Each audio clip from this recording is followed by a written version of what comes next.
Bonsoir, bienvenue, merci d'être avec nous sur La Première.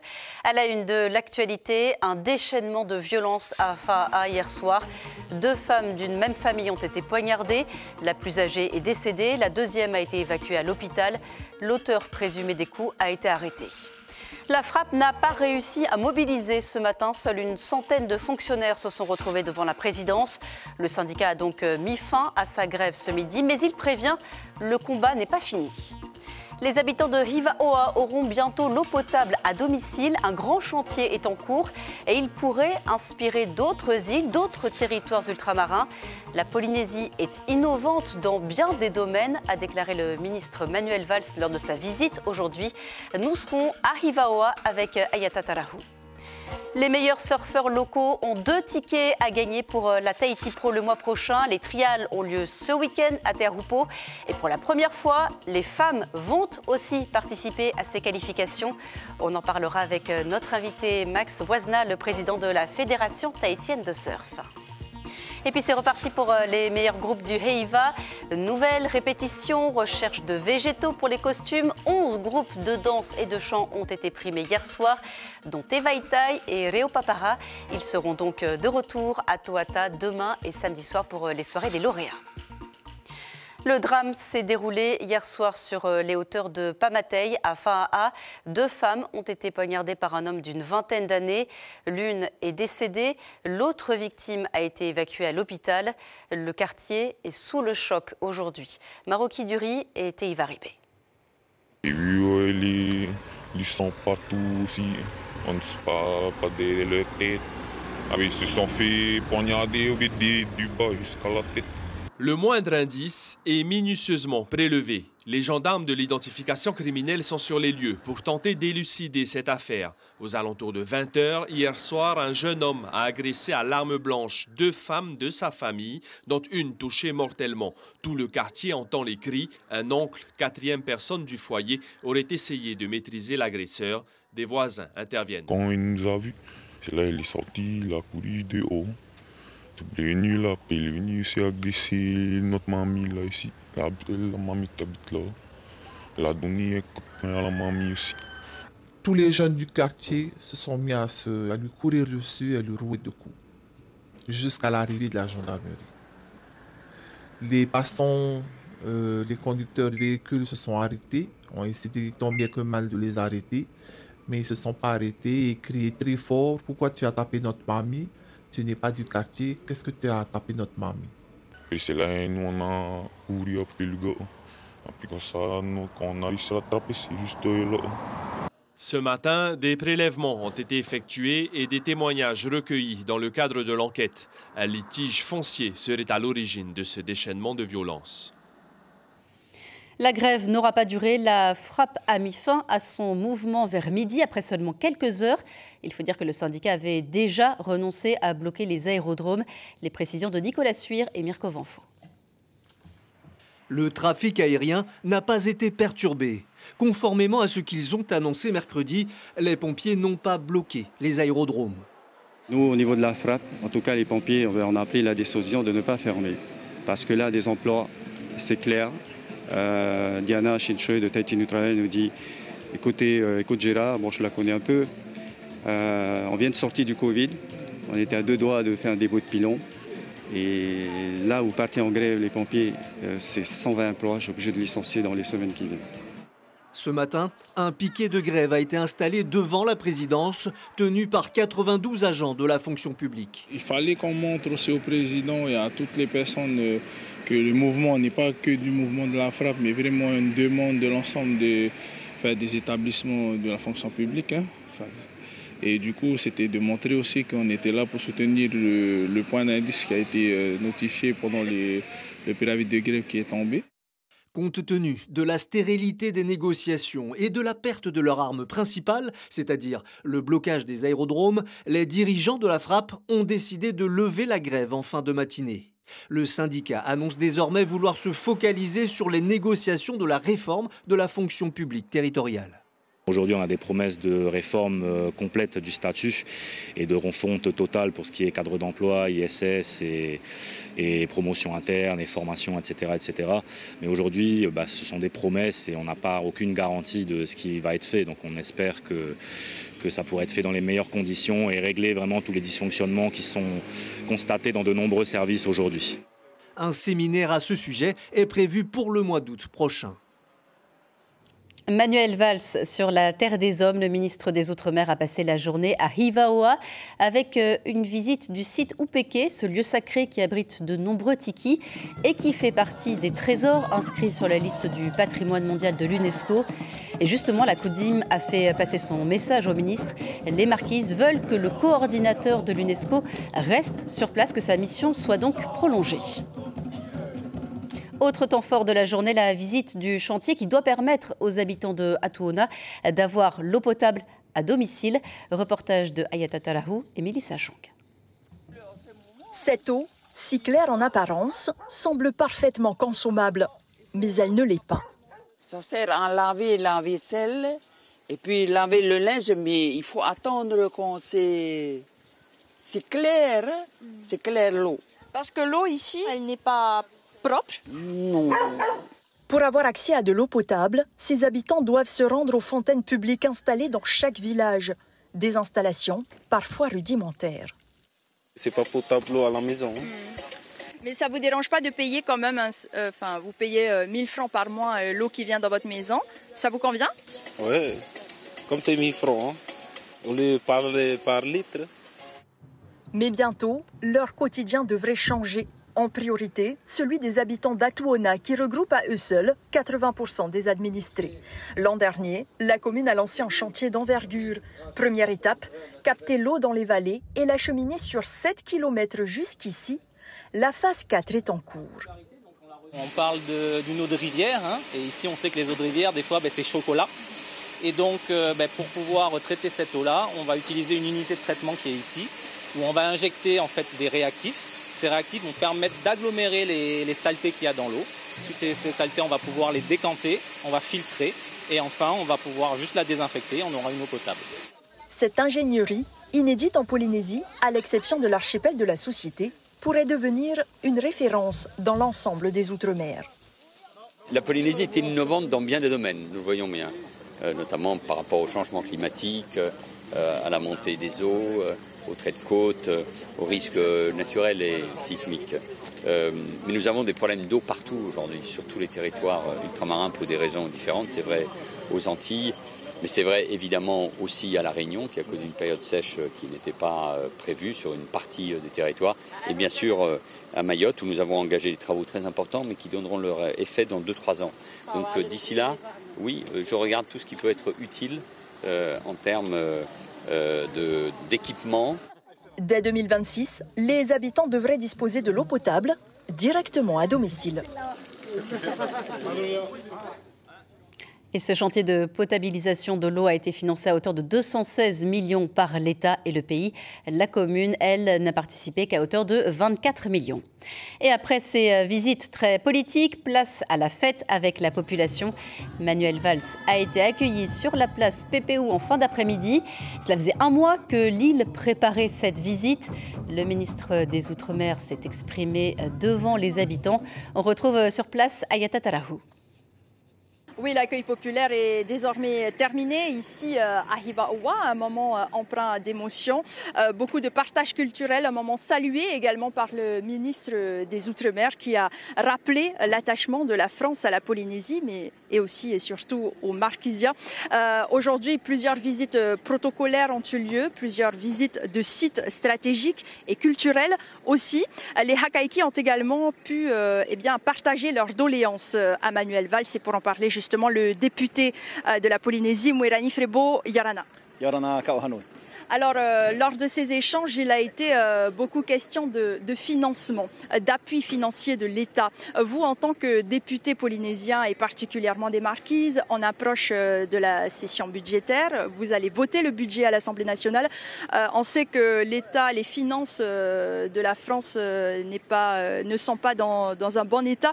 Comment est-ce que vous comptez vous battre et comment est-ce que vous comptez récupérer des crédits ? Alors, avant tout, on a souhaité remercier le ministre pour l'ensemble des transferts financiers qui ont été faits, tous les projets qui ont été soutenus par l'État, par toutes les enveloppes qui existent déjà, la DETR, le Fonds de transition énergétique sur les projets de transition pour la CODIM. On a bénéficié d'énormément d'accompagnement et d'appui financier de l'État et du pays. Donc il s'agissait dans un premier temps de le remercier. Et ensuite, bien sûr, à l'approche du projet de loi de finances, on va se battre, l'ensemble des parlementaires polynésiens, pour obtenir un maximum de crédits disponibles. On a déjà commencé à le faire. Le dialogue avec les différents ministères a commencé il y a plusieurs mois déjà. Et on espère que nos doléances seront retranscrites de manière concrète dans le PLF, même si, comme vous dites, dans le contexte d'économie dans les dépenses publiques, ça risque d'être un petit peu délicat. Il a aussi été question de ce projet qui date. Je parle de cette communauté d'archipels qui revient encore sur la table. On a l'impression aux Marquises que les visites se suivent et se ressemblent et que les projets n'avancent pas, notamment celui-là. Oui, mais on a parlé de plusieurs autres possibilités réglementaires également. Le texte qui a été porté pour les communes polynésiennes par nos collègues sénateurs, Lana Tetonui et Teva Roufrich, qui sera examiné en commission des lois à l'Assemblée nationale le 24 septembre. Nicole Sanker en est rapporteur.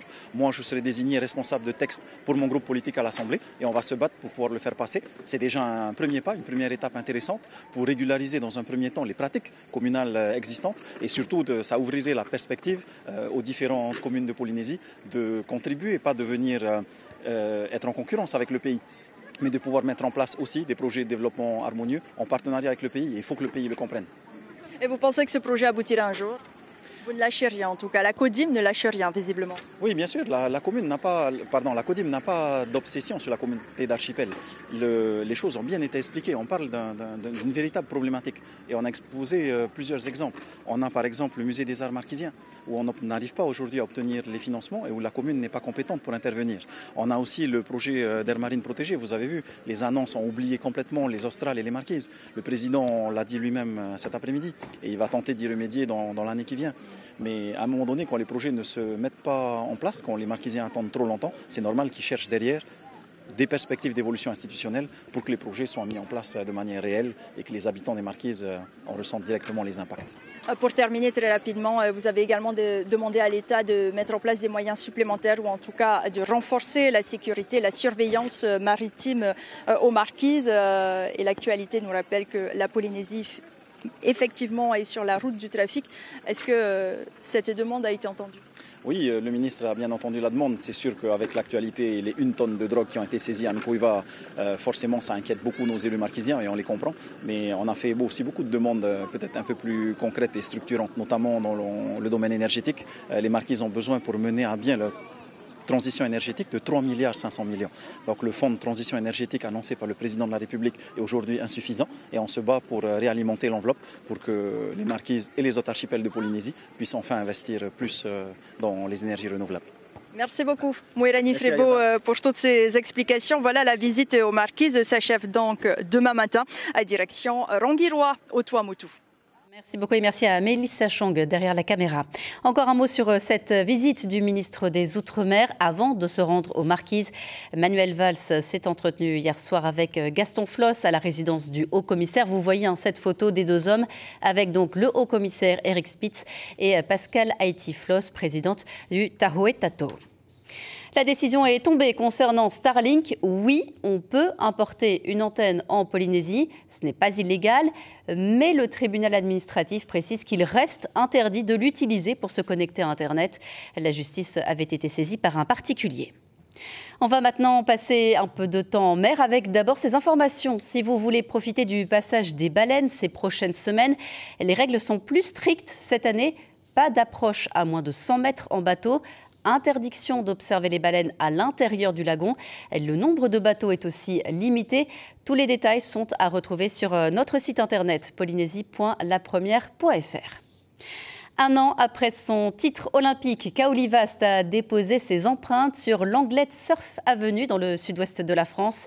Le Polynésien est le 23e surfeur à laisser sa marque sur place après Jérémy Flores et Kelly Slater notamment. Kaoli Vast est l'un des plus jeunes à avoir eu cet honneur. Il s'est dit fier et il espère pouvoir servir d'exemple. Et Kaoli Vast, justement, on va le retrouver lors de la Tahiti Pro qui aura lieu du 7 au 16 août. Il a obtenu une invitation pour participer à cette épreuve l'épreuve du Tour mondial, tout comme Vahine Fierro, qui s'était imposé sur cette vague de Terupo l'an dernier. 2 autres tickets sont à gagner pour les surfeurs locaux. Pour cela, il faut s'imposer lors des trials, des qualifications qui ont lieu ce week-end. Et on en parle avec vous, Max Wazna. Bonsoir. Bonsoir. Vous êtes le président de la Fédération tahitienne de surf. 2 tickets donc à gagner. Combien de prétendants? Alors, je voulais juste préciser pour Kaoli Vast et Vahine Fierro, on espère encore parce que WSL est encore en train de nous faire attendre, mais ça devrait se faire, on l'espère. Mais bon, ils vont l'annoncer officiellement, je pense, si tout va bien. En tout cas, vous avez 2 invitations là à distribuer lors des trials. Tout à fait. Il y a 6 femmes qui vont se présenter. Oui, ça va être la première fois que les femmes vont concourir, parce que d'habitude, c'était une invitation qu'on donnait notamment à Vahine Fierro les années passées. Et là, on a 6 filles qui veulent bien concourir, donc c'est une première pour nous. Donc il y aura un ticket pour les filles, un ticket pour les hommes. Et les hommes, on a 32 candidats qui sont potentiellement aller dans le main event. Est-ce qu'il y a un âge minimum pour se présenter? Puisque quand vous parlez des filles, il y a des filles qui sont très très jeunes, Chiara Gould ou encore Kélia Galina qui n'a que 12 ans. Oui, tout à fait. Alors, pour le haut niveau aujourd'hui, il faut commencer jeune. Et donc, on a ces athlètes qui sont déjà des athlètes dès l'âge de 10 ans, 12 ans. Et donc, on était en train de se dire qu'il faut les laisser s'exprimer. Mais après, c'est sûr que nous, on a donné des règles. Ils doivent porter le casque, ils sont en bonne condition physique. On a adéquation avec les parents aussi. Et surtout, suivant les conditions de vague. Donc, on ne va pas les laisser aller dans des vagues. Donc, et ils peuvent tout à fait refuser à tout moment de ne pas y aller. Et on a mis une sécurité renforcée aussi au cas où. Il y a moins d'appréhension chez les femmes aujourd'hui parce qu'elles ont longtemps été privées de Terupo. Elles sont revenues dans la compétition, le main event, il y a 2-3 ans. Elles commencent à être à l'aise sur cette vague, réputée dangereuse. Il faut savoir que cette vague-là, c'est une vague agressive, mais elle n'est pas tout le temps dangereuse. Une vague à 1 mètre, 1 mètre 50, c'est tout à fait agréable. C'est une super vague. Donc, elle peut être très dangereuse quand elle est grosse, surtout impressionnante. Mais je me suis un peu plus blessé au football qu'au surf, par exemple. Mais c'est vrai que c'est une vague et elle est tout à fait surfable à des tailles, on va dire, moyens pour les jeunes athlètes. Alors justement, les qualifications, là, c'est ce week-end. Quelles seront les conditions? On attend une houle de 1 mètre, 1 mètre 50, donc très bien pour les petits aussi. On aurait espéré une plus grosse vague parce que c'est une vague à sensation, mais on a de la chance quand même parce que cette année, c'est la fédération qui organise tout, donc on avait 4 jours de waiting period et on a 2 jours de compétition, alors qu'auparavant, il n'y avait qu'un seul jour de compétition. Donc on fait sur 2 jours et c'est très bien, ça nous permet de nous adapter sur la condition de vague. Et après, on prend ce qu'on nous donne. On a déjà dans le beau pays, donc voilà. C'est la nature qui décide. C'est la nature, voilà. Merci beaucoup et les trials seront à suivre évidemment sur notre site internet et nos réseaux sociaux tout au long de ce week-end. Merci beaucoup. Merci. La persévérance et le courage étaient au cœur du spectacle de Tevaitai. Le groupe de danse de la presqu'île est le grand vainqueur de ce Heiva qui a vu aussi le triomphe de Réo Papara en chant et Daye Manuel confirmée meilleure danseuse. On voit tout cela avec Chiquita Teiva et Patrick Tsinsing. Le prix Madeleine Moa est attribué au groupe Tevaitai. C'est la consécration de tout un clan, le clan des Tevayuta et Tevaitai. La troupe, dirigée par Heimoana Metua, ramène enfin le trophée tant espéré du meilleur groupe de danse professionnel après 10 ans de représentation au Heiva. Cette fois, elle a conquis le cœur du jury et fait trembler les estrades de Toata. Nous avons frôlé à chaque fois la première place, 2e, 3e prix. Et 10 ans après, quel bonheur d'enfin de ramener ce prix-là à la presqu'île. C'est notre thème qui nous a inspirés, puisque ce thème parlait de résilience. Et voilà, Tevaitai fait vraiment preuve de résilience. Nous sommes tombés, mais l'important, comme je me le dis, c'est de se relever, d'être meilleur. En catégorie Huravatau, Teitai Manarau rafle la première place du podium, une récompense bien méritée pour cette formation de l'île de Moorea. 6 mois d'entraînement avec toute la troupe, mais c'est bien plus longtemps pour la réflexion, l'écriture du thème. C'est plusieurs mois également pour la confection des costumes. C'est une vraie aventure humaine. Daye Manuel a encore fait la différence cette année. La jeune femme de la troupe à Toroerei décroche pour la 2e année consécutive le titre suprême de la meilleure danseuse et Honotini celui du meilleur danseur. Je me suis entraîné, il y a des années que je me suis entraîné Aujourd'hui, je représente ma famille Omaï et même ma famille Ouata. Et je suis très content. Je me suis dit non, ça ne peut pas être encore une deuxième fois moi. Et ben si, justement. Donc ouais. Et les larmes aux yeux aussi, par rapport à l'année dernière, là vraiment les larmes aux yeux, stressée, et je tremblais de partout. Au total, 54 prix ont été décernés. Parmi les nouveautés, des récompenses aux groupes de musique d'accompagnement, mais aussi aux auteurs pour leur travail de recherche. Il est temps effectivement que la mise en valeur, la mise en lumière de nos auteurs se fasse.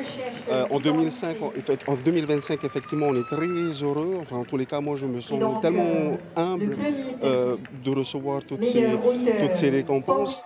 En chant, Réo Papara et la troupe de Mike Tessier s'emparent du premier prix en Taravat Haiti, où Te Paripari Himeneru Au est celui du titre de Tumur Eifenua.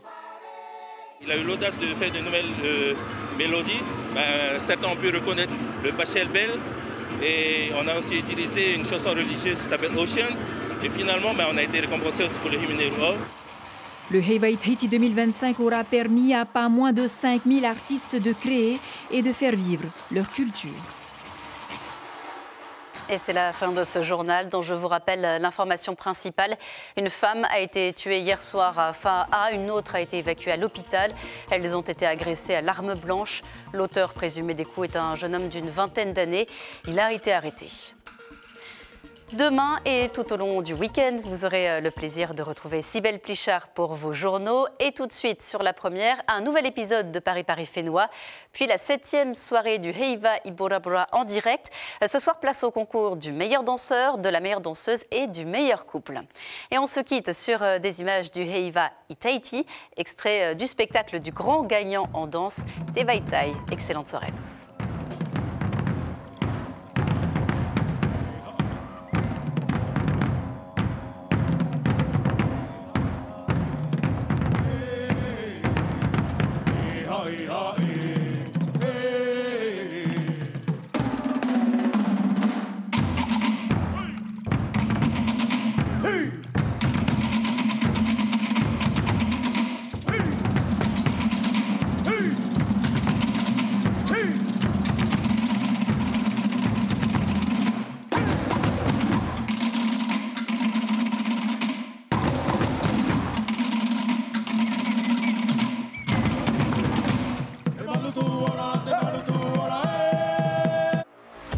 Retrouvez toute l'info sur WhatsApp en scannant notre QR code.